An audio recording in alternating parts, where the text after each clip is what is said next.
미국 하버드 대학의 교육 심리학 교수인 하워드 가트너 박사가 두뇌 손상을 입은 환자들의 인지적 능력을 연구한 결과를 발표하면서 다중지능 이론이라고 하는 이론을 소개했습니다. 다중지능 이론. 인간의 지적인 능력은 서로 독립적이고 상이한 여러 유형의 능력으로 구성되어 있으며 그 상대적 중요성이 동일한 여러 능력들이 서로 유기적으로 작용한다는 지능 이론입니다. 처음에는 7가지 영역을 소개했고 후에 2가지 영역을 추가해서 모두 9가지 영역으로 이론을 확대했습니다. 그 다중지능 이론에는 이런 영역들이 있습니다. 언어지능, 논리수학지능, 공간지능, 음악지능, 신체운동지능, 대인관계지능, 개인 내적지능, 그리고 2가지를 더 추가해서 자연지능, 실존지능, 이렇게 9가지의 영역이 서로 동일한 중요성을 가지면서 유기적으로 작용한다는 이론이었습니다. 그 연구 결과의 핵심은 이렇습니다. 모든 개인은 이들 지능을 모두 다 갖고 있다는 겁니다.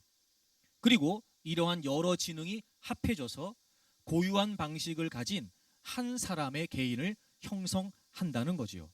그러니까 상대적으로 또 개인적으로 차이는 있을지 모르지만 모든 사람들이 동일하게 이 9가지의 영역을 다 갖고 있다는 것이고 그것이 합해져서 한 개인이 형성된다는 의미입니다. 2번째, 모든 개인은 각각의 지능을 적절한 수준까지 개발할 수 있다는 겁니다. 가드너 박사는 모든 사람들이 적절한 여건만 주어진다면 비교적 높은 수준의 성취를 할 수 있다고 보았습니다. 그러니까 이 각각의 영역들이 개인의 노력에 의해서 계속해서 개발될 수 있다는 거죠. 그리고 3번째, 이들 지능은 여러 가지 다양한 방식으로 서로 협조해서 작용한다는 것입니다. 그러니까 모든 개인은 이 9가지 영역을 다 갖고 있으며 그리고 각자의 어떤 그런 여건이나 환경에 따라 개발될 수 있고 이 모든 것들이 서로 협조하여 작용하게 된다는 거예요. 그렇게 한 개인이 형성된다는 겁니다. 이 다중지능 이론을 보면서 제가 그런 마음이 들었어요. 그렇다면 우리가 어떤 상황에 직면했을 때 우리는 그 상황을 아무런 과정 없이 보는 것이 아니다. 이미 우리가 어떤 상황을 본다는 것은 우리에게 있는 다양한 영역의 직접 능력을 통해서 보게 되는 것이지요. 우리는 태어나서 살면서 다양한 많은 경험을 하게 됩니다. 이 경험들이 우리에게 있는 9가지의 지적 능력을 통해서 이미 나름대로 어떤 방식을 형성하게 된다는 거지요. 이미 그것이 우리의 내면에 자리를 잡고 있고 그래서 우리가 어떤 상황을 만났을 때 그것을 그냥 보는 것이 아니라 이미 우리 내면에 정리되어 있는 이 9가지 영역에 의해 정리되어 있는 생각에 의해서 우리는 그 상황을 지금 보게 된다는 겁니다. 그러니까 사실 우리가 우리에게 직면한 다양한 많은 그런 상황들을 본다라고 말하지만 이미 그 본다라고 하기 전제, 그 전에 어떤 전제가 깔려 있냐면 이런 9가지의 다양한 지적 지능 영역에 의해서 우리는 나름대로 생각을 갖고 본다는 거지요. 그런 걸 보면 여러분, 우리는 그저 단순히 상황을 보는 것이 아니라 우리는 분명히 그 상황을 이미 내면의 어떤 생각을 통해서 들으면서 본다는 거예요. 그러니까 사실 우리는 보는 데만 익숙해 있을지 모르지만 사실은 보기 이전에 우리는 이미 듣고 있다는 겁니다. 그래서 우리는 상황을 들으면서 보게 된다는 것입니다. 25세 왕이 돼서 14년을 통치하고 있었던 히스기야가 바로 그 해에 병이 들어 죽게 되는 위기를 만나게 됩니다. 게다가 하나님께서는 이사야 선지자를 통해서 너가 그 병 때문에 죽을 것이다 라고도 말씀하시지요. 그런 걸 보면 히스기야는 이제 나을 가능성이 없이 그 병 때문에 죽어야 되는 위기에 직면하게 된 것이었습니다. 그때 그는 하나님께 기도하게 되고 하나님께서는 그의 기도를 들으시고 그의 병을 고쳐주시고 그의 생명을 15년 연장해 주셨습니다. 그리고 성경은 그의 기도에 관해 이렇게 기록하고 있습니다. 히스기야가 낯을 벽으로 향하고 기도했다고 말이죠. 특히 여기서 낯을 벽으로 향했다고 하는 말은 히스기야가 방향을 바꿨다는 것을 의미합니다. 어디 한 곳을 향하고 있었던 그가 돌이켜서 방향을 바꿨다는 거죠. 그러니 그가 죽을 병에 걸리게 되고 하나님께 기도했다는 사실은 어떤 방향에서부터 돌이켜서 그가 하나님을 바라보고 기도했다는 의미가 될 것입니다. 지난주 여러분에게 설명을 드렸습니다만 바로 히스기야가 통치하던 그 14년째 되는 해에 아수르의 공격을 받게 됩니다. 그리고 히스기야는 나름대로 그 아수르의 공격을 해결해 보기 위해서 그는 인간적인 방법을 동원하게 되지요. 굴욕적인 편지를 아수르 왕에게 보내게 되고 아수르 왕이 요구하는 조공을 바치게 됩니다. 그런데 문제는 뭐였냐면 아수르 왕에게 조공을 바치면서 감당할 길이 없게 되니까 왕궁 곳간에 있는 것뿐만이 아니라 하나님의 성전에 있는 것까지도, 하나님의 성전에 있었던 금과 은까지도 다 벗겨서 아수르 왕에게 조공을 바쳤다는 겁니다. 사실 여러분, 왕궁에 있는 것이야 자기 마음대로 할 수 있다고 하지만 어찌 하나님의 성전에 있는 것까지 훼손하면서 조공을 바칠 수 있었겠습니까? 지금 이 상황에 히스기야는 하나님이 원하시지 않는 두 가지의 일을 범하게 된 것이었습니다. 무엇보다 첫째는 하나님의 도우심을 구하지 않고 자신의 힘으로 해결하려고 했다는 것과 동시에 하나님의 성전에 있는 것까지도 훼손해서 그는 이 문제를 무마하려고 했다는 것이죠. 그 일은 분명 하나님께서 원하시고 하나님께서 기뻐하시는 일이 아니었던 겁니다. 그리고 그 상황에서 히스기야가 죽을 병에 걸리게 되죠. 결국 히스기야는 죽을 병에 걸렸다는 위기의 상황을 직면하고서 그는 하나님의 음성을 통해 깨닫게 된 것입니다. 하나님께 도우심을 구하지 않았고 하나님의 성전까지도 훼손해야 했던 그의 모습에 하나님은 지금 깨달음을 허락해 주신 것이었습니다. 즉 히스기야는 그가 죽을 병에 걸렸을 때 그 상황을 그냥 본 것이 아니었고 그는 그 상황을 들었던 것이었습니다. 죽을 병에 걸린 그 위기에서 히스기야는 지금 하나님께서 무엇을 말씀하시는지를 듣게 되었던 거지요. 그리고 그는 방향을 돌이키게 됩니다. 하나님을 향해서 하나님을 바라보면서 그는 방향을 돌이키게 되지요. 그리고 하나님께 기도했고 하나님은 그의 기도를 들어주셨던 것입니다. 그렇습니다, 여러분. 우리는 인생을 살면서 다양한 많은 문제들을 직면하게 됩니다. 여러 가지 상황을 만나게 되지요. 그럴 때마다 우리는 본능적으로 상황을 보려고만 합니다. 아니 여러분, 이제 우리는 상황을 보려고만 하면 안 되고 상황을 들으려고 해야 됩니다. 그 상황 속에 있는 나에게 하나님은 지금 어떤 말씀을 하고 계시는 걸까? 그 상황을 통해 하나님은 나에게 어떤 깨달음을 주시려고 하시는 걸까? 여러분, 우리는 상황을 단순히 보려고만 할 것이 아니라 우리는 상황을 이제부터 들으려고 해야 됩니다. 서두에 말씀을 드렸던 것처럼 우리는 다양한 많은 지능 영역을 통해서 이미 우리 안에 여러 가지 생각을 갖게 됩니다. 그러므로 여러분, 이제 우리 안에서 들려지는 생각만 가지고 상황을 보려고 하지 말고 어떤 상황에 직면해 있든지 우리는 그 상황으로 보려고 하기 전에 하나님의 음성을 들으려고 해야 될 것입니다. 하나님은 늘 우리에게 말씀해 주십니다. 즉 하나님은 우리에게 깨달음을 주신다는 거지요. 그래서 우리는 모든 상황에서 하나님의 음성을 깨닫고 그 하나님의 인도하심을 받을 수 있다는 겁니다. 하나님의 음성을 듣는다는 것은 여러분, 우리가 두 가지 측면에서 좀 이해할 필요가 있습니다. 첫째는 신학적인 측면입니다. 하나님의 음성 혹은 하나님의 말씀이라는 것은 오직 성경뿐입니다. 하나님께서 주신 최종적인 계시는 말씀으로 오신 예수 그리스도이십니다.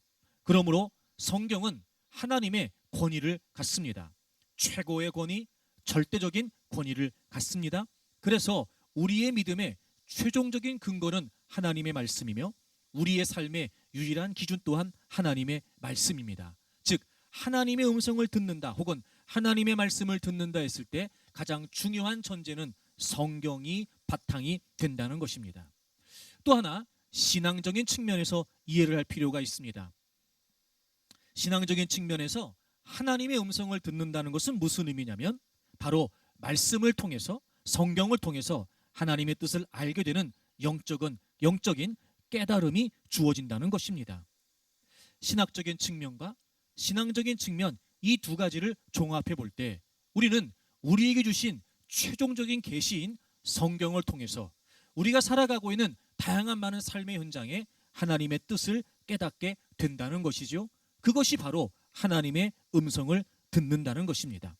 그래서 우리는 우리가 살아가면서 겪는 모든 상황 속에서 하나님의 음성을 통해 하나님의 실제적인 인도를 받을 수 있는 것입니다. 물론 어떤 종교적인 경험도 하나님의 말씀을 대신할 수 없습니다. 하나님의 음성을 듣는데 가장 기본적인 전제는 바로 성경, 하나님의 말씀뿐입니다. 성경을 대신하거나 그보다 우선할 수 있는 초자연적 체험이나 신비한 현상은 결코 없습니다. 그러므로 늘 우리는 우리에게 주신 최종적인 권위가 되고 그리고 우리의 삶의 유일한 기준이 되는 성경을 통해서 우리가 살아가고 있는 다양한 많은 삶의 현장을 우리는 그저 우리의 시각으로 우리의 감각으로 보려고만 할 것이 아니라 하나님의 음성을 들으려고 해야 될 것입니다. 그렇다면 여러분 왜 꼭 하나님의 말씀이어야 하냐는 거죠? 왜 꼭 성경을 통해서만 우리는 하나님의 음성을 깨달을 수 있냐는 겁니다. 나름대로 우리도 다양한 많은 생각들을 가지게 되는데 왜 꼭 우리가 하나님의 음성을 듣는다고 말할 때 그것은 하나님의 성경을 근거로 해야 되는 것일까요? 왜 꼭 성경이어야 하는 걸까요? 철학이 이 세상에 던졌던 가장 위대한 질문은 세상을 이루고 있는 아르케는 무엇인가 하는 것입니다. 고대 철학자들은 모든 변하는 것의 밑바탕에는 변하지 않는 영구적인 참된 존재가 있다고 생각을 했습니다. 바로 이 항구적인 것을 아르케라고 불렀습니다. 이 아르케는 그래서 시작 혹은 근원이라고도 우리가 얘기할 수 있습니다. 그러니까 세상은 인간을 포함해서 끊임없이 달라져가고 변해져 갑니다. 그런데 그 변화의 근간이 되는 기초가 되는 변하지 않는 그 무엇, 근원이 되는 아르케가 있다고 생각을 했던 거지요. 그래서 최초의 철학자로 불리는 탈레스는 물이 만몬의 근원이라고도 했습니다. 헤라클레이토스는 불을, 데모크리토스는 원자를 아르케라고 주장했습니다. 그러나 문제는 철학자들이 근원이라고 아르케라고 얘기했던 모든 것들은 변하지 않는 것이 아니라 오히려 그것들도 변하는 것입니다. 진정 아르케라면 즉 근원이 되는 것이라면 스스로 변하지 않아야 됩니다. 그러나 모든 변화를 가능하게 해야 되겠지요. 그런데 이 세상의 모든 것들은 변하게 됩니다. 그러므로 철학자들이 아르케라고 주장하는 모든 것들, 그것들도 변하기 때문에 그건 아르케라고 할 수가 없는 것이죠. 그래서 지금까지 끊임없이 많은 철학자들은 물어오고 있습니다. 과연 세상의 아르케가 무엇인가 말이죠. 이 철학자들의 물음에 대해 성경은 아주 분명하게 그리고 통쾌하게 답을 제시해주고 있습니다. 바로 성경에 기록되어 있는 창세기 1장 1절의 선언이 그 해답이 됩니다. 태초에 하나님이 천지를 창조하시니라. 70인 역변에 보게 되면 즉 히브리어로 쓰여진 구약 성경을 헬라어로 번역해 놓은 70인 역본에 보면 이 태초에라고 하는 단어를 아르케로 기록하고 있습니다. 태초. 여러분 원래 이 세상은 아무것도 없었습니다. 그런데 하나님은 선제, 먼저 존재하고 계셨지요. 그리고 이 세상이 어떻게 시작됐지요? 하나님께서 천지를 창조하시면서 시작됐습니다. 아르케, 바로 그 시작이, 그 근원이 하나님이시라고 하는 의미입니다. 요한복음 1장 1절에 태초에 말씀이 계시니라. 이 말씀이 하나님과 함께 계셨으니 이 말씀은 곧 하나님이시니라 기록되어 있습니다. 역시 제일 먼저 나오는 이 태초에라고 하는 단어가 아르케라고 하는 단어입니다. 아무것도 없었습니다. 근원으로, 즉 시작으로 삼을 만한 것은 그 어떤 것도 없었습니다. 하지만 하나님은 존재하셨지요. 그리고 그분은 말씀을 통해서 이 세상을 창조하셨습니다.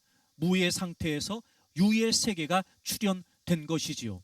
그러므로 여러분, 이 세상의 근원이 되며 지금도 모든 것의 변화의 근간이 되는 아르케, 바로 그 태초를 시작하신, 이 세상을 시작하신 하나님께서 아르케라고 하는 의미인 것입니다. 그리고 그분은 말씀을 통해 이 세상을 창조하셨고 지금도 말씀을 통해 이 세상을 이끌어 가고 계십니다. 그러므로 그토록 많은 사람들이 찾았던 아르케, 모든 것의 근원이 되는 아르케, 그것은 바로 하나님이시며 그분의 말씀이 된다는 것입니다. 여러분, 놀랍지 않습니까? 하나님께서 세상에 관해 말씀하셨고 생명에 관해 말씀하셨고 하나님께서 인간에 관해 말씀하셨다니 말입니다. 우린 그것을, 그 사실을 놀라지 않을 수 없을 것입니다. 그러므로 여러분, 왜 꼭 하나님의 말씀이어야 되느냐? 왜 꼭 성경이어야 되느냐? 바로 그 하나님이 우리의 아르케가 되시고 그분의 말씀이 우리의 근원이 되기 때문에 그렇습니다. 사랑하는 여러분, 여러분이 지금 어떤 상황 가운데 놓여 있다 할지라도 우리는 하나님의 음성을 들을 수 있습니다. 그 상황을 우리의 감각으로 보려고 하기 이전에 우리는 하나님의 음성을 들을 수 있습니다. 성경을 통해서 말이죠.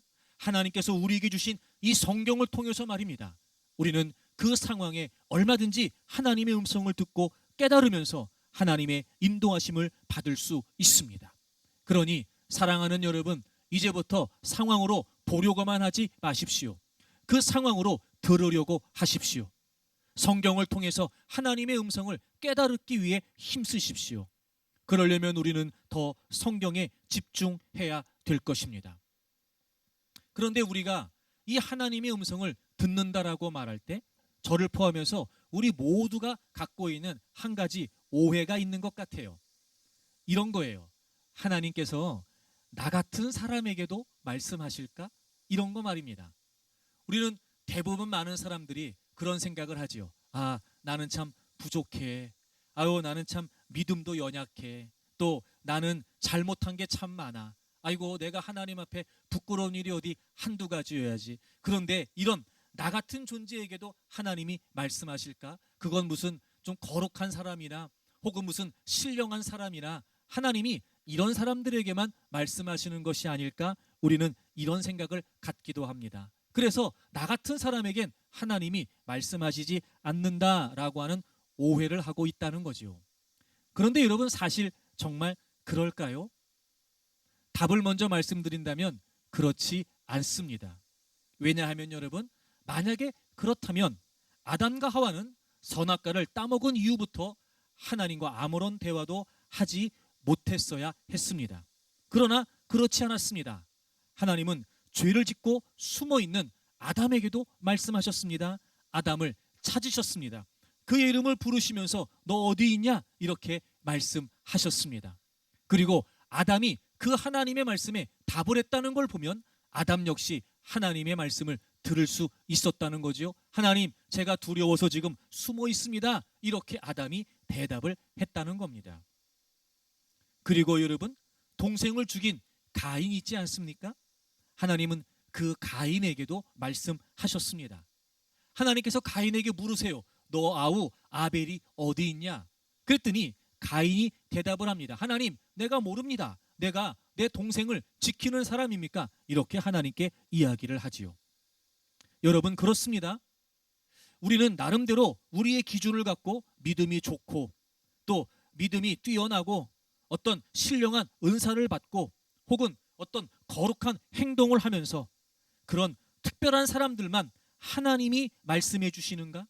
그런 사람들에게만 하나님께서 말씀하시는가? 라고 하는 편견과 오해를 가질 수 있습니다. 하지만 여러분, 그렇지 않습니다. 하나님은 누구에게나 말씀하십니다. 그 사람이 어떤 상태에 있든지 간에, 또 그 사람이 어떤 조건과 상황에 있든지 간에, 심지어는 심히 타락하여 더 이상 무너질 수 없는 상황에 있는 사람에게조차 하나님은 분명히 말씀해 주십니다. 물론 우리 그리스도인들은 당연히 거룩하게 살아야 합니다. 우린 당연히 하나님의 말씀을 따라 신실되게 살아야 합니다. 하지만 우리가 한 가지 분명히 기억해야 될 사실이 있습니다.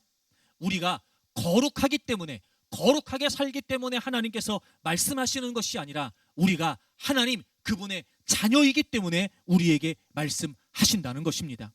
그리고 하나님의 자녀된 우리에게 주신 특권이 무엇이냐? 바로 하나님과 대화할 수 있는, 하나님은 우리에게 말씀하시고 우리 또한 하나님께 말씀드릴 수 있는, 하나님과 교제할 수 있는 특권을 하나님이 우리에게 주셨습니다. 그러니 여러분, 어떤 특별한 사람에게만 하나님이 말씀하시고, 혹은 하나님 말씀을 듣는다는 것이, 하나님의 음성을 깨닫는 것이 어떤 영적인 은사라고 하는 편견을 버리시기를 바랍니다. 여러분, 예수 그리스도를 여러분의 구주로 믿고 여러분이 진정 하나님의 자녀라고 하는 사실이 분명하다면, 아니 분명하기 때문에 하나님은 여러분에게도 우리에게도 말씀하신다는 사실입니다.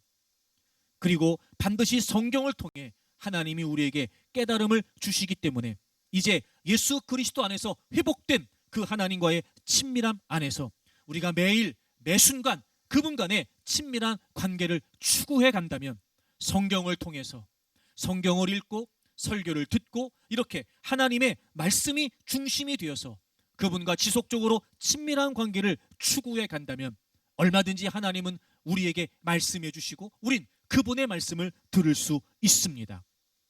그러니 사랑하는 여러분, 이제부터 다시 하나님의 말씀으로 돌아와서 성경을 중심으로 이제 늘 모든 상황 속에서 보려고 하기보다 하나님의 음성을 들으려고 하는 여러분들이 되시기를 바랍니다.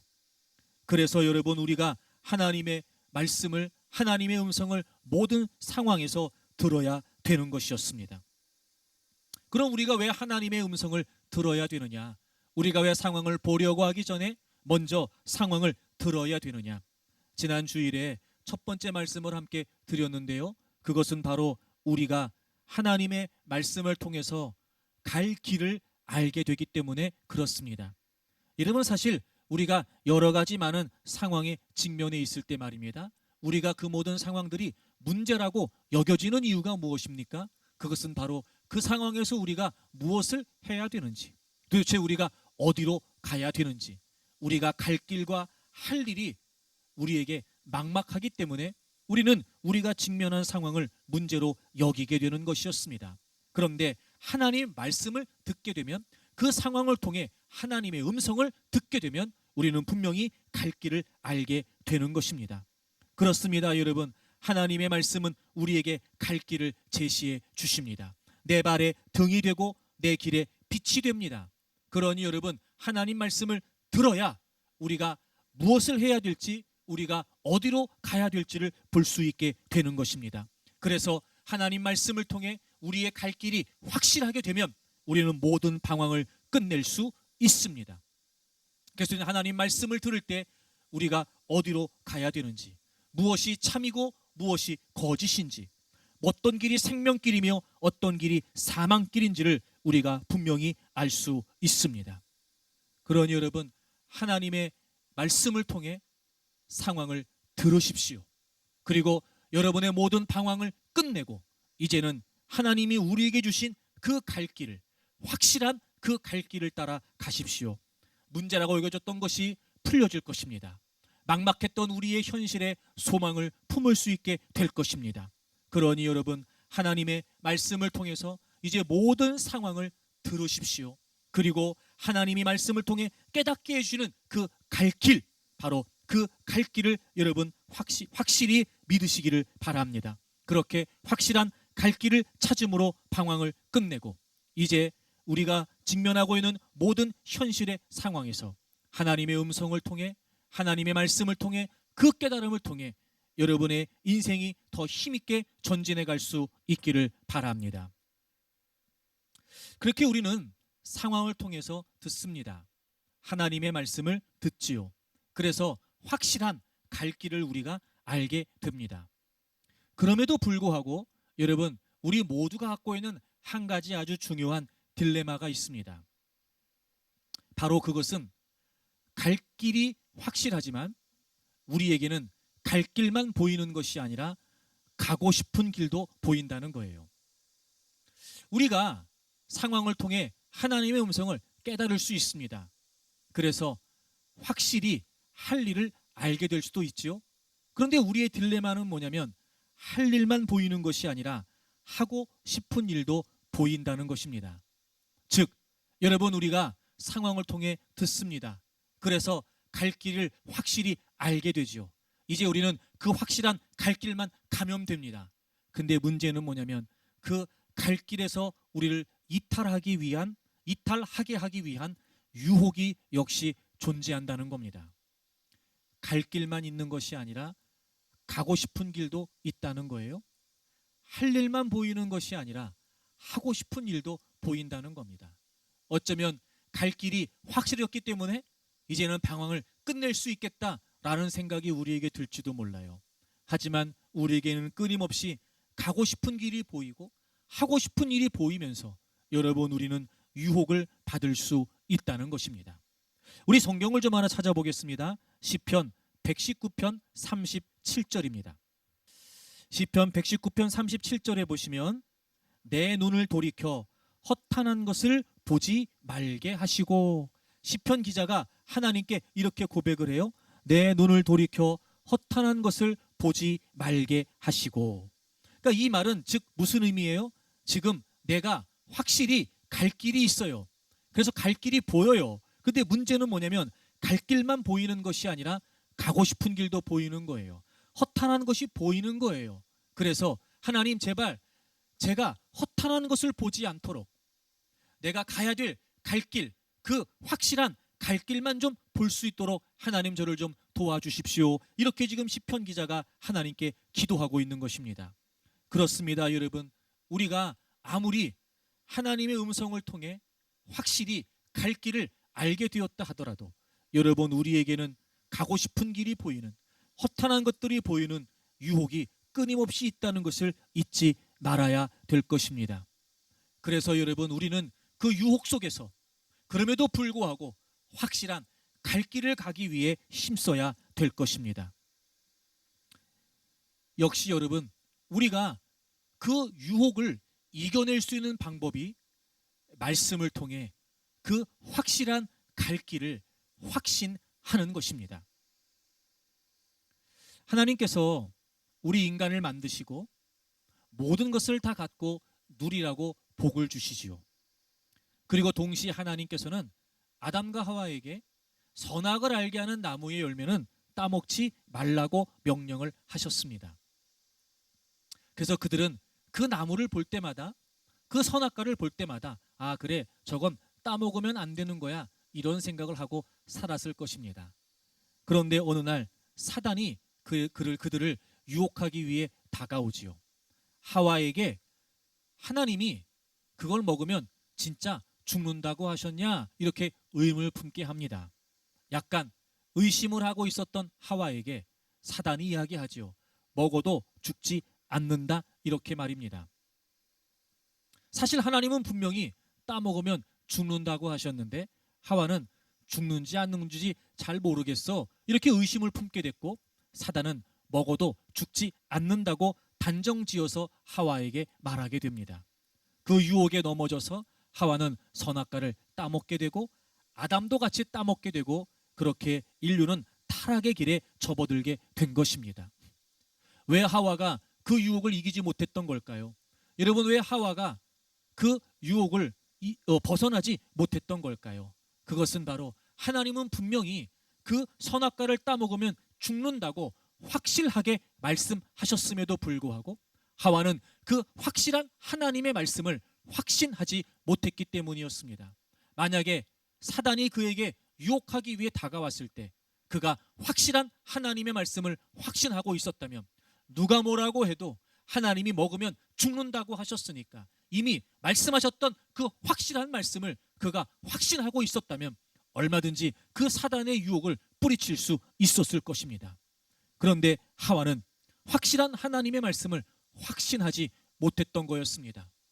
문제는 하나님의 말씀이 문제가 아니었고 그 하나님의 말씀을 온전히 신뢰하지 못했던 하와가 문제였던 거지요. 결국 유혹에 넘어질 수밖에 없었던 것입니다. 그렇습니다, 여러분. 우리가 아무리 하나님의 말씀을 통해 상황을 통해 하나님의 음성을 들어 이제 확실히 갈 길을 알았다 할지라도 여러분, 우리에게는 유혹이 존재하게 되어 있습니다. 갈 길만 보이는 것이 아니라 가고 싶은 길도 보이기 때문에 그렇습니다. 그럴 때마다 우리는 어떻게 유혹을 이겨낼 수 있을까요? 역시 하나님의 말씀 앞으로 돌아와야 됩니다. 그 말씀이 확실하다. 그러니 나는 이 확실한 하나님 말씀을 확신해야 되겠다. 여러분, 성경을 통해서 지금까지 수없이 많은 역사를 통해서 하나님은 하나님 자신의 말씀을 변함없이 이해하시는 신실한 하나님이라고 하는 사실을 우리에게 증명해 주셨습니다.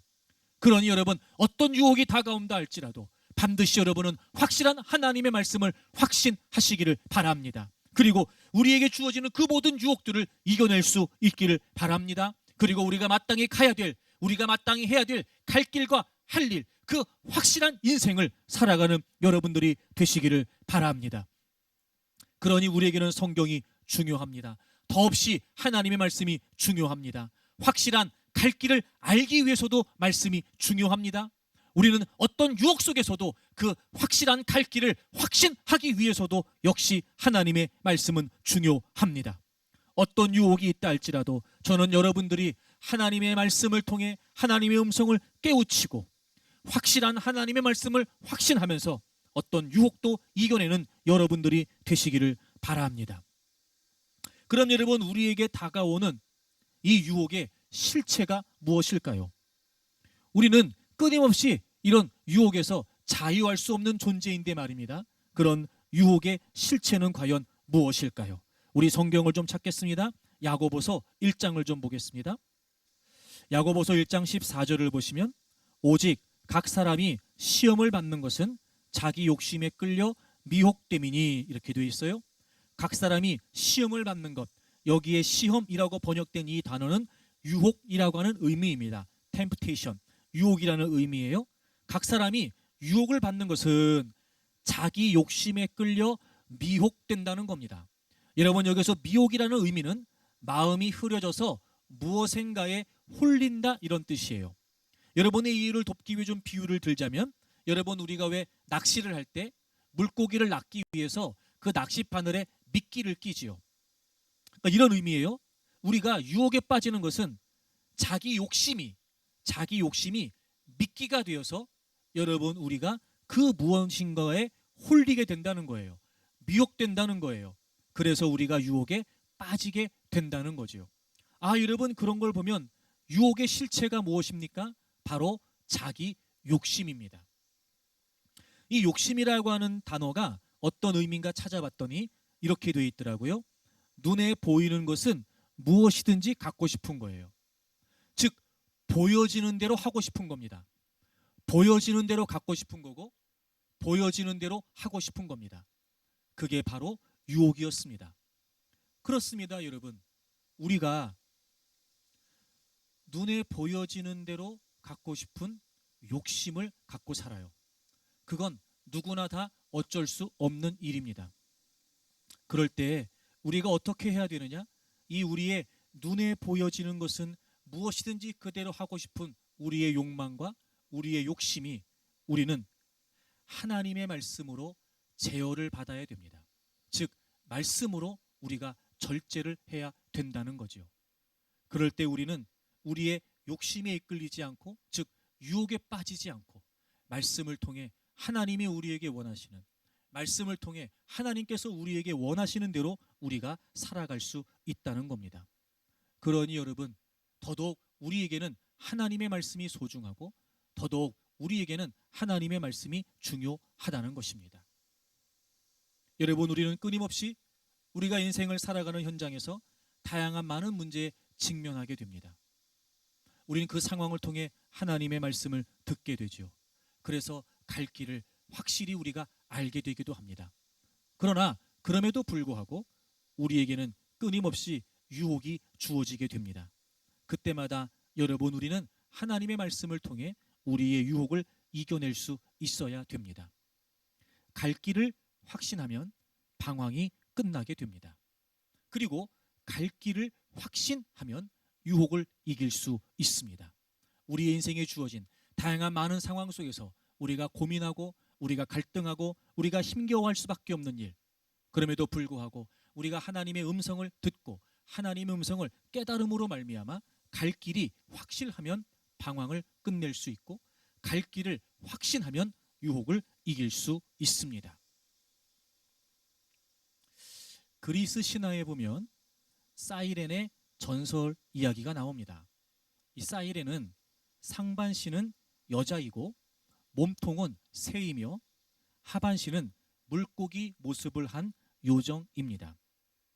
이 사이렌은 시칠리아 섬 근처의 작은 섬에 살면서 고혹적인 목소리로 노래를 부르면서 선원들을 유혹한다 그래요. 유인한다고 그래요. 그래서 그 배에 타고 있는 모든 사람들을 파멸시킨다고 합니다. 그래서 누구라도 그 사이렌이 있는 섬 근처를 지나가게 되면 다 유혹에 넘어져서 죽게 된다는 것입니다. 그런데 그 근처를 지나가면서 살아남은 사람이 있었습니다.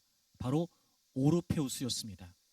이 오르페우스는 어떻게 했냐면 배가 그 섬 근처에, 즉 사이렌이 있었던 그 섬 근처에 다다랐을 때 그는 아름다운 수금을 연주했다고 합니다. 그래서 그 사이렌의 아주 고혹적인 노래에 대항을 했다고 그래요. 얼마나 그 수금의 선율이 아름답고 감동적이었던지 노를 젓는 선원들이 그 오르페우스의 아름다운 수금 선율에 감동을 해서 그 사이렌의 매혹적인 노래소리를 듣지 못했다는 겁니다. 그러니까 모두가 유혹을 당할 수밖에 없는 사이렌의 노래소리에도 불구하고 그 오르페우스의 감동적인 수금 연주가 있었기 때문에 노를 젓는 선원들은 사이렌의 노래소리에 유혹에 빠지지 않을 수 있게 되었고, 그리고 그들은 분명히 그 섬을 안전하게 통과할 수 있었다는 겁니다. 여러분, 어쩌면 우리가 이 세상에서 살아가는 신앙생활의 모습도 그런지 모르겠습니다. 우리의 신앙생활도 이와 같지 않을까? 늘 우리에게는 다양한 많은 유혹의 손길들이 뻗쳐 있습니다. 끊임없이 우리를 자극하고 우리를 매혹적으로 이끌어 가려고 시도를 합니다. 그럴 때 정말 그 사이렌의 매혹적인 소리보다 오르페우스의 아름다운 수금 선율이 감동되어서 그 사이렌의 노래소리를 듣지 못하고 안전하게 그 섬을 통과할 수 있었던 것처럼, 여러분, 그 어떤 소리보다, 세상의 그 어떤 음성보다 아름답고 그 어떤 것보다 선한 소리인 하나님의 말씀에 붙들리게 될 때 여러분, 우리는 모든 유혹을 이겨낼 수 있을 것입니다. 우리 마음속에 하나님의 말씀이 아닌 세상의 욕망으로 가득 차게 된다면 유혹은 더욱더 강렬하게 우리에게 다가오게 될 것입니다. 우리 마음속에 하나님의 말씀이 가득하다면 그럼에도 어떤 화려한 유혹이 있어도 우리는 이길 수 있습니다. 그러니 여러분, 하나님의 음성을 들어야 보입니다. 그래야 우리는 갈 길을 확실히 알 수 있습니다. 우리는 하나님의 음성을 들어야 보입니다. 그렇게 갈 길을 확신해야 우리는 어떤 유혹에서도 이겨낼 수 있습니다. 사랑하는 여러분, 지금 여러분이 갈등하고 지금 여러분이 고민하고 있는 이유가 무엇입니까? 어쩌면 우리가 갈 길을 몰라서일 수도 있을 것입니다. 하지만 갈 길을 알지만 또 그 갈 길만 보이는 것이 아니라 가고 싶은 길도 보이기 때문에 혹시나 그런 유혹 사이에서 갈등하고 힘들어하고 계시는 건 아니십니까? 사랑하는 여러분, 이제부터 우리는 그래서 더 하나님의 음성에 귀를 기울여야 됩니다. 이미도 우리에게 주신 하나님의 말씀, 내 인생을 향하신 분명한 하나님의 뜻, 이제 여러분 그 갈 길을 깨달으셨다면 그 갈 길을 확신하십시오. 그러면 얼마든지 유혹을 이길 수 있습니다. 다른 곳에 귀를 기울이거나 다른 곳에 여러분의 시선을 빼앗기지 마십시오. 그리고 늘 그 모든 상황 속에서 하나님이 우리에게 들려주신 그 하나님의 음성을 통해서 여러분, 우리가 갈 길을 확실히 깨닫고 그 갈 길을 확신하면서 그 어떤 유혹도 이겨내는 여러분들이 되시기를 바랍니다. 그래서 여러분, 지금 여러분이 직면하고 있는 그 상황 때문에 두려워하거나 또 불안해하기보다는 오히려 여러분과 지금도 함께 하셔서 말씀해 주시고 그 말씀을 통해 여러분의 삶을 아름답게 이끌어 가시기를 원하시는 하나님을 신뢰할 수 있기를 바랍니다. 더 이상 방황하지 마십시오. 여러분, 더 이상 유혹에 흔들리지 마십시오. 갈 길이 확실하면 방황이 끝날 수 있습니다. 갈 길을 확신하면 유혹도 이길 수 있습니다. 이제 오직 그 살아계신 하나님의 말씀을 신뢰하여 그 하나님의 인도하심을 따라 여러분의 삶을 승리할 수 있기를 바랍니다. 북아메리카에 살았던 인디언 중에 체로키 부족이 있습니다. 이 부족은 어릴 때부터 어린 소년들에게 사냥과 낚시 그리고 정찰하는 그런 기술을 가르쳤다고 합니다. 그리고 성인이 되면 아주 독특하고 강인한 성인식을 치르게 했다고 그래요. 어떻게 성인식을 하나 봤더니 아버지하고 아들이 멀리 떨어진 마을에서 멀리 떨어진 깊은 숲속으로 들어간다고 합니다. 그리고 아버지는 아들의 눈을 가리고 그곳에 그 아들을 홀로 남겨둔다고 해요. 그러면 그날 밤에 이 소녀는 성인식을 치르는 이 소녀는 눈이 가리워진 채 혼자 그 깊은 숲속에서 밤을 지새워야 했다고 합니다. 늘 가족과 또 그 부족의 울타리 속에서 살아온 이 소녀에게는 눈이 가려진 채로 그날 밤을 보내는 것은 굉장한 두려움이었을 것입니다. 어두운 숲속에서 이런저런 짐승의 소리가 들려지는 그 공포스러운 분위기에서 하룻밤을 보낸다는 것은 몹시도 어려운 일이었을 것입니다. 우리가 충분히 상상이 되지 않습니까? 그냥 사소한 부스럭거리는 소리만 나도 여러분 온갖 촉각이 곤두서고 혹시나 누가 나를 공격하지는 않을까 싶은 불안한 마음에 말입니다. 그런 갖가지 또 부정적인 생각에 휩싸여서 아마 그날 밤은 그 성인식을 치르는 그 소년에게는 길고 두렵고 불안한 터널 같은 시간이었을 것입니다. 그렇게 밤을 지새우고 새벽 여명이 떠오르게 됩니다. 이제 그 기나긴 두려움에서 벗어날 수 있는 시간이 된 것이지요. 그리고 그는 이제 그 눈 가리개를 벗는다고 합니다. 그런데 그가 그 눈 가리개를 벗었을 때 소녀는 깜짝 놀랄 만한 사실을 알게 된다고 그래요. 저 근처에서 어렴풋한 사람의 모습이 보이기 시작합니다. 자세히 봤더니 그는 바로 그의 아버지였던 것입니다. 지난밤 내내 그 아버지는 아들을 떠나지 않고 창과 활을 메고 눈에 가려진 채 그렇게 두려움과 공포 속에서 그 깊은 숲 속에서 홀로 그 밤을 보내고 있었던 아들을 지키고 있었던 것입니다. 아들의 밤은 곧 아버지의 밤이었지요. 소녀는 홀로 있었던 것이 아니라 아버지가 거기 함께 있었던 것입니다. 그렇습니다, 여러분. 우리는 지금 다양한 많은 상황을 직면하고 있습니다. 문제라고 느껴집니다. 그것이 내가 감당할 수 없는 벅찬 상황이라고 여겨지기도 합니다. 그리고 그 힘겨운 상황 속에 내가 홀로 던져져 있는 것 같다는 생각이 들기도 하지요. 하지만 여러분, 하나님은 그런 깊고 깊은 밤중에 있는 우리와 여전히 함께 하고 계십니다. 그리고 그분은 우리에게 말씀해 주십니다.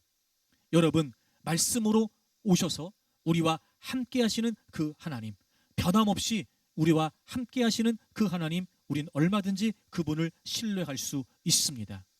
근데 같은 곳에 있었지만 이 소녀는 눈이 가리워져 있었지요. 그래서 그는 아버지가 함께 있다고 하는 사실을 알 수 없었습니다. 그런 거 아닐까요? 같은 곳에 있다고 해서 같은 것을 보는 것은 아닐 수도 있습니다. 어쩌면 이것이 우리의 두려움인지도 몰라요. 하나님이 나와 함께 하신다는 사실을 우리는 믿습니다. 그럼에도 불구하고 우리는 지금 우리 눈에 보여지는 것만 보는 것입니다. 하나님과 같이 있습니다. 그래요. 우리는 그곳에 같이 있습니다. 여러분이 지금 힘들다고 말하는, 여러분이 지금 어렵다고 말하는 그 상황 속에 하나님은 지금 함께 계시지요. 같은 곳에 우리는 하나님과 있습니다. 그런데 우리가 왜 두려운가요? 우리가 왜 부러운가요? 왜 우리가 두려워하고 왜 불안해하고 있는가요? 그것은 바로 하나님과 같은 것을 보지 못하기 때문에 그렇습니다. 같은 곳에 있지만 같은 것을 보는 것은 아닐 수도 있습니다.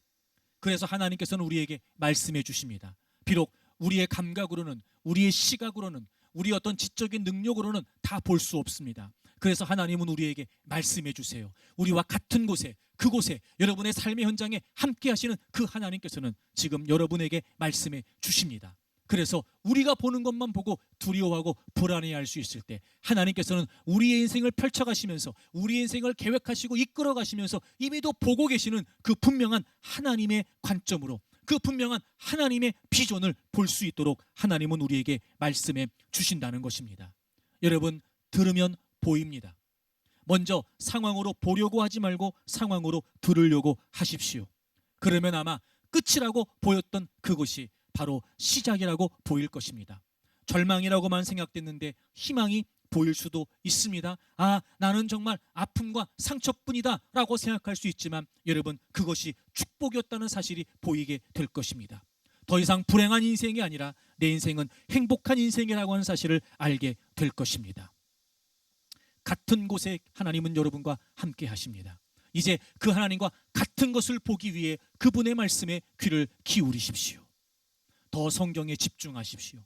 더 설교를 반복해서 들으십시오. 그리고 어떤 상황에서도 여러분의 믿음이 흐트러지지 않고 하나님을 바라보는 그 시선이 흐트러지지 않도록 힘쓰십시오. 그리고 여러분의 모든 영적인 감각을 동원하여 하나님의 음성에 귀를 기울이십시오. 이제 그곳에 함께 하시는 하나님, 여러분의 삶의 현장에 함께 하신 하나님께서 보고 계시는 그것을 여러분도 보게 되리라고 믿습니다. 그래서 어떤 문제 앞에 있든지 간에, 어떤 어려운 상황 가운데 있든지 간에 저는 여러분들이 분명히 그 하나님의 음성을 통해 여러분의 상황을 봄으로 그 모든 문제들을 헤쳐나가고 하나님께서 계획하신 대로 이끌어 가실 그 선하고 아름다운 인생을 살아가는 여러분들이 되시기를 바랍니다. 그 어느 때보다 믿음을 지키기 어려운 때, 그 이런저런 상황 때문에라도 우리의 신앙이 흔들릴 수밖에 없는 이때에 사랑하는 여러분, 이제 상황을 여러분의 감각으로 보려고만 하지 말고 먼저 하나님의 음성을 들으십시오. 그리고 그 하나님의 음성을 듣고 상황을 보십시오. 그러면 우리가 보이지 않던 것들이 보이기 시작할 것이고 하나님은 그 안에서 여러분의 인생을 헤쳐나갈 수 있는 지혜를 주시고 또 그 모든 상황들을 감당해낼 수 있는 힘도 허락해 주실 줄로 믿습니다. 이제는 상황으로 보려고만 하지 말고 상황으로 들을 수 있는, 그래서 여러분의 삶을 그 하나님의 뜻 안에서 아름답게 이루어갈 수 있는 여러분들이 되시기를 바랍니다.